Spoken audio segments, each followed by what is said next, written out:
And a little Bible trivia. There were 3 guys in the Bible who went into a fire. What were their names? Raise your hand. This is trivia, you guys. And then I'll call on the one that I want. You. Hey, give her some slack. Did I not say Radshak from the mic last week? I did. Try again. Just Shad. There we go. And if you can say the VeggieTales version, that's bonus points. Who are they? I have no idea. No, the guys. Okay, and does anybody know the VeggieTales boys? Oh, there we go. Well, we are not moving on from that story tonight. We are actually picking it back up because there's so much we could learn. We could spend weeks on these guys because they were so legendary in the way they lived. And just to recap, well, I'm just going to read this verse again. You need to persevere so that when you have done the will of God, you will receive what he has promised. That's the foundation for our message tonight. And I've only got 2 points tonight. I'm going to try to make it really quick because last week was too long. Amen? Amen. Too long. Tonight, it's 2 points, and it's going to be quick. So, everybody has on their seat a Journey Youth note card. So everybody whip that bad boy out, and then in the back of your chair, there's a West Point Church pen. Pull that out. You pull it from the back of your chair. Do not steal the pen from in front of your chair. It's the pen behind the chair. Kevin, come on. Sawyer. We have rules to be a civilized people. Come. You need to persevere so that when you have done the will of God, you will receive what he has promised. Everybody write down, faith is a way of life. Everybody write it down. And we got a slide. Faith is a way of life. What's that? If your pen doesn't work, the Lord does not want you to take note. You can lick it and go like, and then you like scribble on it. Yeah, do one of these. Do one of these numbers. Yeah, it'll work. Guaranteed. Hey, told you. You need to persevere. There are things in life that don't and won't work out the way you want them to or think that they should. And this word in this verse, persevere, would not be here if everything was going to go the way that we wanted it to. The definition of persevere means to continue in a course of action, even in the face of difficulty or challenge.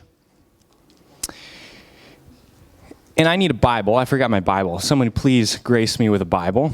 Bonus points if you open it up to Daniel 1.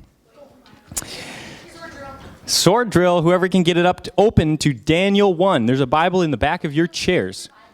Genesis, Exodus, Leviticus, Numbers, Deuteronomy, Joshua, Judges, Ruth. Then comes 1st and 2nd Samuel, 1st and 2nd Chronicles, 1st and 2nd King. Oh, she got it. She almost should get a ticket in the bucket for that. Almost. First, yeah, they're critiquing me in the back because I screwed the song up. It's all good, though. I'm trying. Yeah, thank you. Okay, Daniel 1, verse...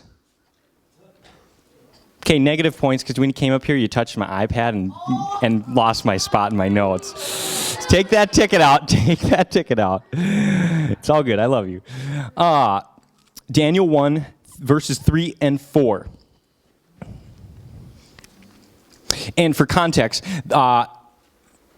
Israel had just been decimated, totally conquered by the Babylonians. The Babylonians were the bad guys, and the Israelites were God's chosen people. So God's chosen people had just been decimated by the enemy.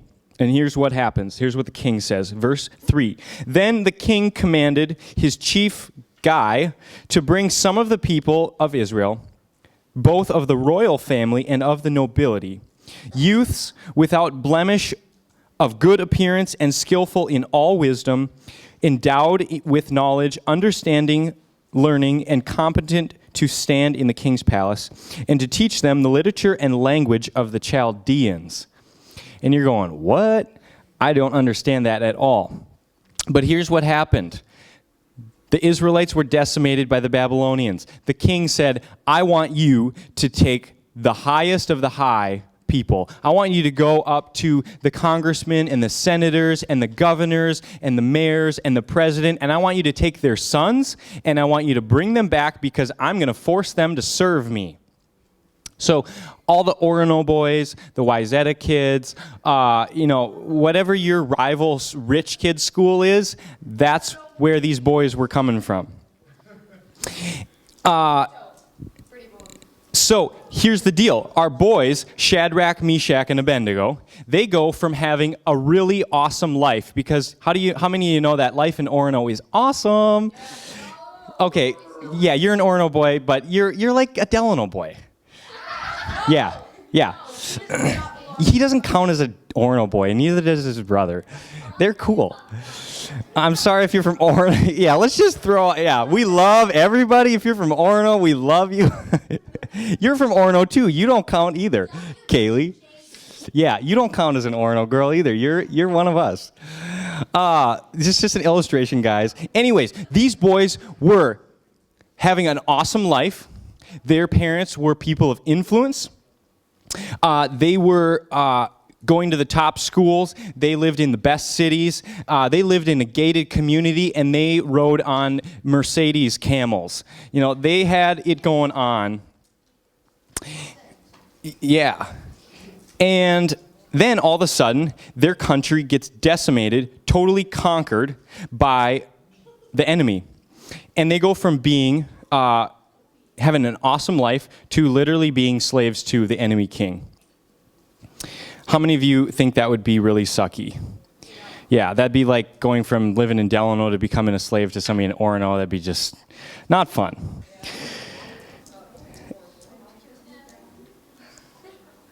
And then not only that did they become slaves, but they tried to change who they were. They tried to change the very person that they were. They gave them new names.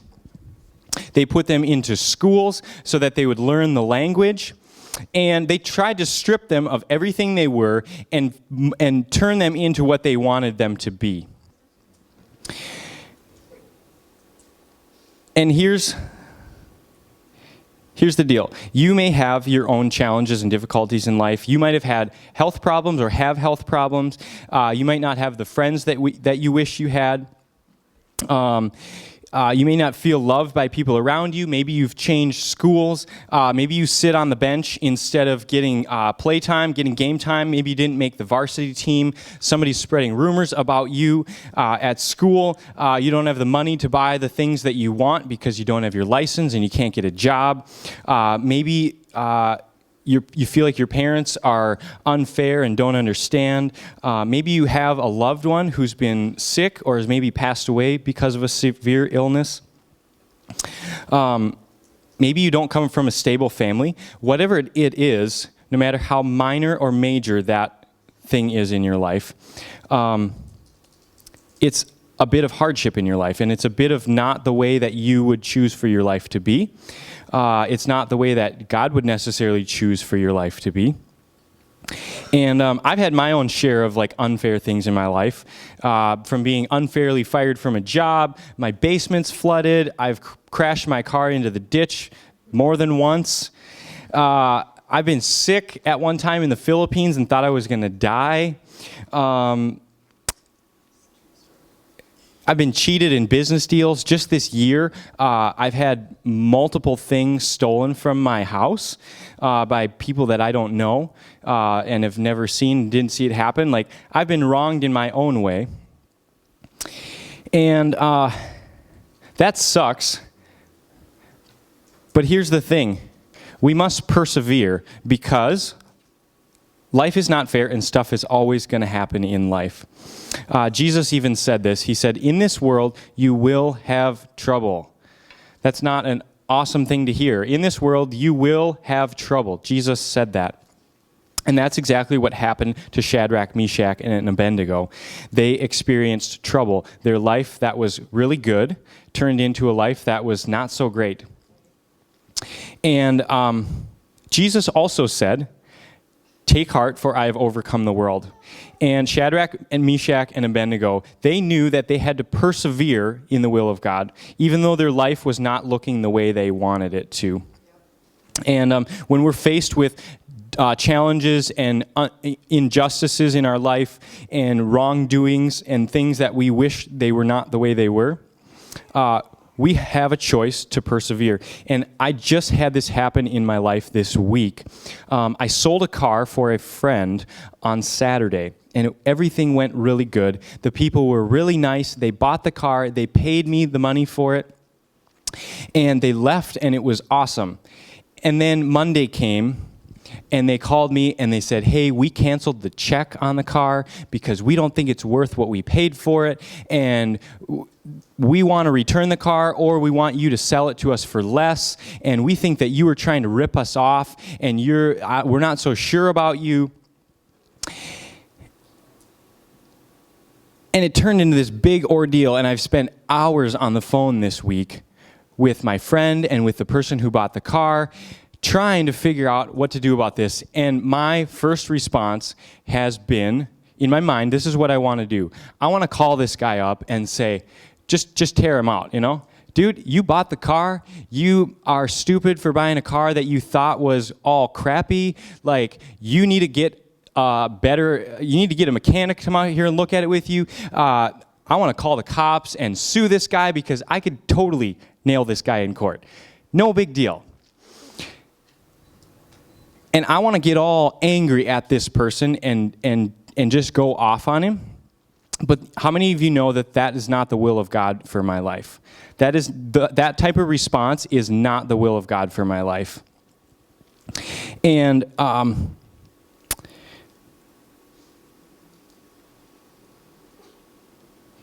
if we want to have legendary faith, it can't ride on how well our life is going. Our faith has to be separate from the things that are happening in our life. It can't be, "Oh man, I'm the son of a royal person in Israel, and everything is going awesome. I love God. He is so faithful to me." And then the next day, your country's decimated by the enemy, and you become a slave to a foreign enemy king, and you go, "Sorry, God, I'm kind of not feeling this today." Our faith has to be independent of the circumstances around us. Our faith has to ride on the fact that no matter what is happening around us, that God has a plan and we just can't see it. Your choice is to persevere in living the way that God has called you to. And Shadrach, Meshach, and Abednego seemed to have pre-decided before they ever got captured that they were following God regardless of their circumstances, regardless of what happened in their life. So I would pose the question to you tonight: is your faith based on your circumstances? Is your faith based on your circumstances? Point number 2.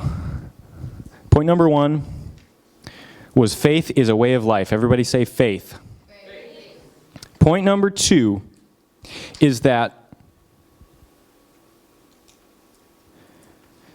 sorry, my iPad's being weird, probably because Lily touched it. It's all good. Here we go. It's all good. I love you. Point number 2. Write it down. Faith is following God's direction without fully knowing or understanding the end result. It's up here on the screen. Faith is following. Everybody say following. God's direction without fully knowing. Everybody say knowing. And understanding the end result. Write it down on your Journey Youth note card, because it's an important one that you need to take with you tonight. And here's the deal. Shadrach and the boys could have been easily caught up in thinking thoughts like, why am I here? Where's God in all of this? Thanks a lot, God, for selling us out to the enemy. I wish my life was like this. I wish we had that. I wish we were back in Babylon. I wish this was not this way. But instead, they focused on what? Doing the will of God, which is in that verse. You must persevere so that when you've done the will of God, you will receive the promise. They focused on doing the will of God. And for that, we need to read Daniel 1, 9 through 12. 1, 9 through 12. And God gave Daniel favor and compassion. Here, backstory. God had given the Israelites, his chosen people, some rules about what they can and cannot eat, which sounds weird, I know, but and I don't fully know why God had these rules in place, but he said, I don't want you to eat these kinds of foods. It was like pork and shellfish and things like that. Yeah, nobody likes shellfish anyway. God's like, don't even touch it. So God had these rules and said, I want my people to follow my instructions. So fast forward, they're in Babylon now as slaves. Verse 9, and God gave, they're in Babylon, and the diet that they're giving them is what God said not to eat, okay? Let's try that again. And God gave Daniel favor and compassion in the sight of the chief. And the chief said to Daniel, I fear my lord the king, who has assigned your food and your drink. For why should he see that you were in worse... Sorry, I think I'm reading the wrong part here.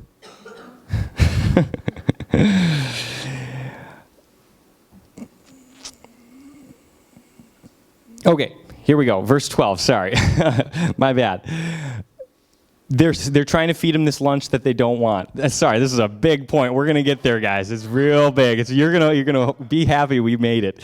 So they're trying to give him the pork and the shellfish, and they're like, I don't know. So Daniel and the Shadrach and Meshach and Abednego say, test your servants for 10 days. Let us only eat vegetables and water to drink. Then let our appearance and the appearance of, then let all of our appearance.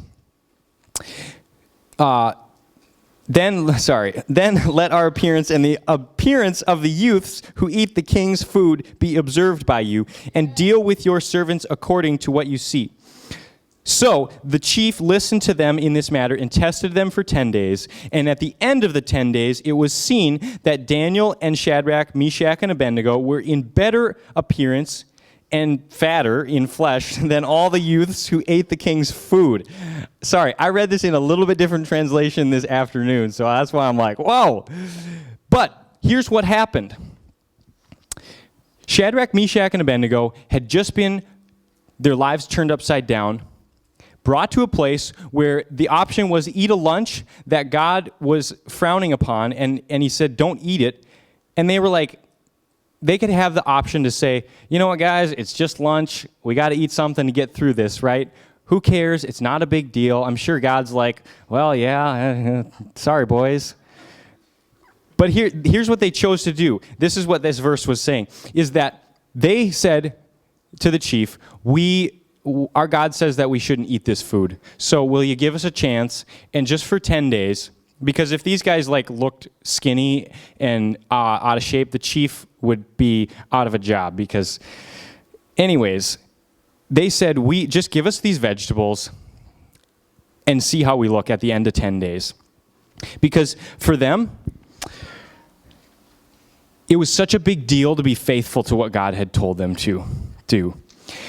It was such a huge deal for them. They had pre-decided that they were going to persevere through anything that life threw at them and be faithful to the will of God in their life.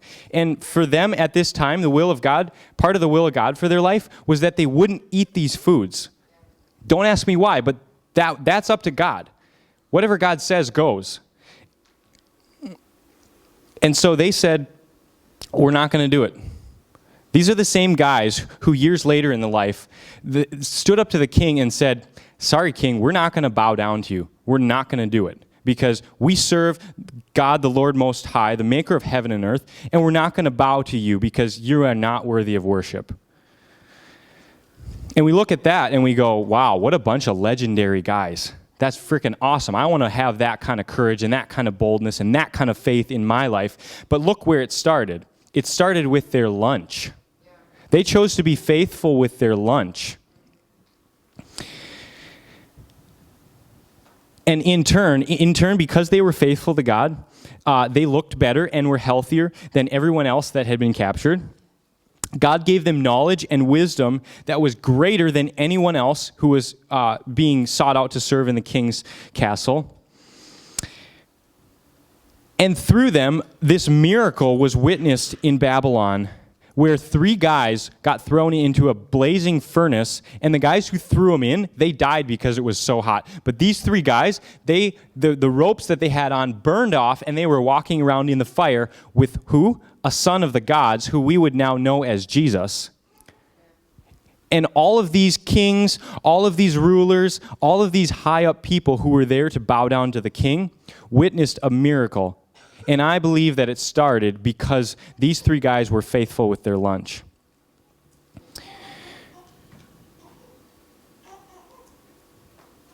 So, write this down. You will never have faith for the big things if you don't have faith in the small things.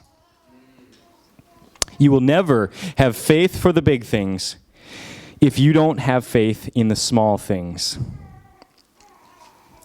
And let me tell you this, it's not faith. It is not faith when you see the whole plan. Faith is only when you see part of it, or even none of it. We all want to see the plan and the outcome before we decide if we are going to follow Jesus or not.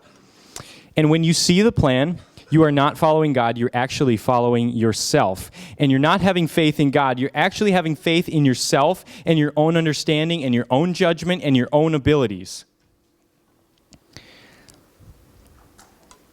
And I think sometimes we wonder why things are not working out in our life.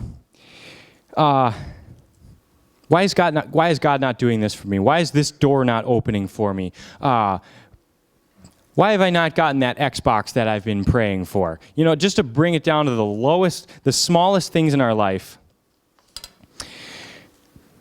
And I believe that it's because we have not been obedient to what God has told us to do. Man, why Shadrach, Meshach, and Abednego could have gotten to that place and said, man, why has God not given us the faith to stand up to this king? Instead, we find ourselves here bowing before him and we feel like failures. Why has God not given us the faith to do that? Well, we could look at them and say, well, I think it's because you weren't faithful in that lunch menu that God had put it before you. And I think we have that in our lives. We've got a brother or a sister that we're living with in our family that we just do not love. We've got parents in our lives that we just don't respect. We're caught up in gossip and caught up in talking about other people. We've got tempers that are out of control. We got bad attitudes that we just don't really want to give up. And then we come before the king and we go, man, why do I not have the faith to stand up before this king? Why do I not have the faith to believe that we're going to raise $45,000 for Speed the Light? Why do I not have the faith to believe that my aunt or my uncle or my friend could be healed from cancer? Why do I not have the faith to believe that God could open up a door for me to be able to go to college, the first person in my family to ever go to college? Well, it's because God has given you things in your life that you need to be obedient to before he opens up more doors. If you're not faithful in what God has given to you, why would he open up a door for you to be faithful in something bigger? And we have this goal of $45,000, and personally, I have no idea how we're going to raise it, but I know that we are going to raise it. Can I get an amen in here? I don't know how it's going to work out. I have a lot more faith after Sunday, and I believe that we are going to raise it, but I don't know how we're going to raise it. And I believe that we're going to see a miracle, just like Shadrach, Meshach, and Abednego saw a miracle as they were faithful. And I want to share just a quick story. You may have heard it last year, but it's from one of our own here at Journey Youth, Lindsay Downs. Last year, God asked Lindsay, she'd been saving up money for a car, and God asked her to give that money to Speed the Light. And she didn't do it for a year because she didn't want to do it. And then after putting it off for a year, finally last year on Give Night, she decided, I'm going to give that money that God told me to give. God told her to give it. She didn't just wake up one day and be like, oh, I think I should give my car money away. God told Lindsay, give your car money away. So she gave her car money at Give Night last year.